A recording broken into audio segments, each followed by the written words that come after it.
எல்லாருக்கும் வணக்கம். நான் உங்கள் லாஸ்ட் சிலேந்திரன் பேசுகிறேன். இன்றைக்கி இந்த வீடியோவில் ஒரு பேசிக்கான ஒரு விஷயத்தை பற்றி நம்ம பேசலாம். ஓகேங்களா? இப்போ எந்த ஒரு ஜாதக நோட்டு நம்ம எடுத்துக்கிட்டாலும் சரி, பக்கத்துலேயே வந்து D1 சார்ட், அதாவது ராசி சக்கரம் இருக்கும். இந்த பக்கம் பார்த்திங்கன்னா ரைட் சைடு பார்க்குறப்போ அந்த நவாம்ச சக்கரம்னு சொல்லிட்டு ஒரு போட்டிருப்பாங்க.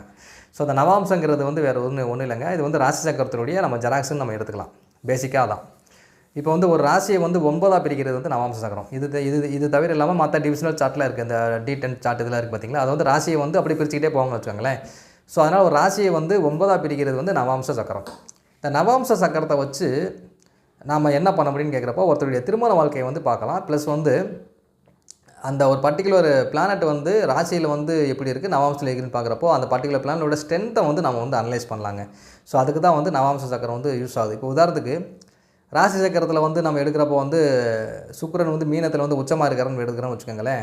ஆனால் நவாம்சத்தில் வந்து சுக்கிரன் கன்னியில் போயிட்டு நீச்சமாயிட்டார்னா அந்த சுக்கிரனுக்கு பலம் இல்லைன்னு தான் அர்த்தம். அதே மாதிரி வந்து சுக்கிரன் வந்து நவாம்சத்தில் வந்து கன்னியில் நீச்சமாக இருக்கிறார். ஓகேங்களா? நவாம்சத்தில் வந்து சுக்கிரன் வந்து மீனத்தில் உச்சமாக இருக்கிறார்னா சுக்கிரன் வந்து நம்ம பலமாக இருக்கிறதா எடுத்துக்கணும். ஸோ அதனால் வந்து ஒரு கிரகத்தோட அந்த முழுமையான ஒரு ஸ்ட்ரென்த்தை வந்து நம்ம பார்க்குறது நவாம்சத்தை வச்சு நம்ம வந்து இது பண்ணிக்கலாம். ஓகேங்களா? இது வந்து 2வது பாயிண்ட் இல்லையா? ஸோ 3வது பாயிண்ட் வந்து பார்க்குறது நவாம்சத்தில் வந்து ஒரு கிரகம் வந்து சுபர்களோட வீட்டில் இருக்குதா, இல்லைனா வந்து பாவர்களோட வீட்டில் இருக்குதா? சுபர்கள் லக்ன சுபர்கள் கிடையாது, இயற்கை சுபர்களின் வீட்டில் இருக்கிறதா, இல்லைனா வந்து இயற்கை பாவிகளோட வீட்டில் இருக்கிறதா? அதை வந்து நம்ம பேஸ் பண்ணி பார்த்துக்கணும்.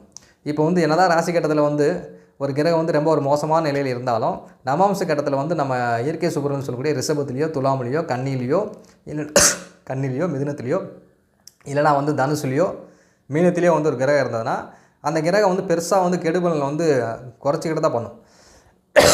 ஏன்னா அது வந்து கிட்டத்தட்ட அந்த புஷ்கர நவாம்சம்னு சொல்லக்கூடிய ஒரு கான்செப்டில் போய் உட்காந்துறதுனால அந்த கிரகங்கள் வந்து லக்ன பாவிகளாகவே இருந்தாலும் பெருசாக வந்து கெடுதல் வந்து பண்ணுறது கிடையாது. ஸோ இதுக்கு தான் வந்து இந்த நவாம்சம் வந்து நம்ம பேசிக்காக எடுக்க வேண்டியதாக இருக்குது. பட் மோஸ்ட்லி ராசி சக்கரத்தை வச்சுக்கிட்டே நம்ம ஓரளவுக்கு ப்ரிடிக்ஷன்ஸ்லாம் கொடுத்துடலாம். அதில் கன்ஃபியூஷன் இருக்கிற பட்சத்தில் நம்ம வந்து நவாம்சத்தை வந்து நம்ம போனால் வந்து பெட்டர். ஓகேங்களா? இருந்தால் நவாம்ச சக்கரத்தையும் வந்து அனலைஸ் பண்ணி சொல்கிறது வந்து ரொம்ப நல்லது. ப்ளஸ் வந்து பாவக சக்கரம்னு சொல்லிட்டு ஒரு சக்கரம் இருக்குது. அதை பற்றி வந்து நம்ம இன்னொரு வீடியோவில் வந்து பார்ப்போம். ஓகேங்களா? நன்றி, வணக்கம்.